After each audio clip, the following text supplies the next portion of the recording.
एक गांव था जहां लोग सादा जीवन जीते थे, लेकिन गांव के बाहर एक पुरानी हवेली खड़ी थी जिसे कोई भी पास जाने की हिम्मत नहीं करता था। लोग कहते थे कि वह हवेली शापित है।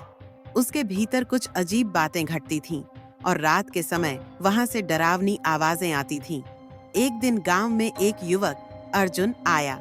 उसने सुना था कि हवेली में खजाना छिपा हुआ है और उसने तय किया कि वह खजाना ढूंढकर दिखाएगा। अर्जुन ने एक रात हवेली में जाने का निर्णय लिया। जैसे ही वह हवेली के पास पहुंचा, उसके दिल की धड़कन तेज हो गई। हवा में एक ठंडी सरसराहट थी और दूर से चूहे की आवाजें सुनाई दे रही थीं। वह हवेली के अंदर घुसा और अंदर का दृश्य देखकर उसका दिल बैठ गया। दीवारों पर जाले लगे हुए थे और जगह जगह खून के धब्बे पड़े थे। जैसे ही वह आगे बढ़ा, अचानक दरवाजा बंद हो गया। अर्जुन ने दरवाजे को खटखटाया, लेकिन कोई जवाब नहीं मिला। तभी उसने देखा कि हवेली के एक कमरे से कुछ अजीब सी आवाजें आ रही थीं, जैसे कोई चीख रहा हो। अर्जुन डरते डरते उस कमरे में गया और जैसे ही उसने दरवाजा खोला, एक ठंडी हवा का झोंका उसके चेहरे पर आया।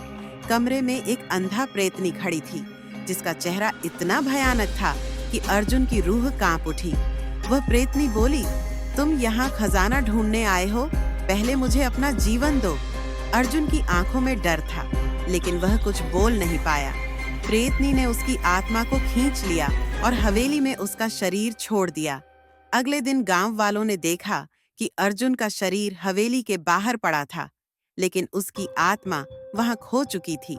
उसके बाद से गांव में किसी ने भी हवेली के पास जाने की हिम्मत नहीं की, क्योंकि वे जानते थे कि जो भी वहां जाता वह लौटकर नहीं आता। हवेली अब भी उसी हालत में खड़ी है और लोग कहते हैं कि रात को वहां से डरावनी आवाजें आती हैं। यह कहानी बहुत ही रहस्यमय और डरावनी है।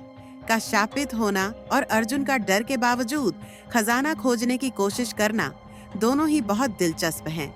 कहानी में प्रेतनी का किरदार और उसकी भयानक उपस्थिति, जो अर्जुन को जीवन से वंचित कर देती है, उसे और भी डरावना बना देती है। यह जैसे एक चेतावनी है कि कभी-कभी खजाने की तलाश में हमें अपने जीवन की कीमत चुकानी पड़ती है। क्या तुम्हें ऐसे डरावने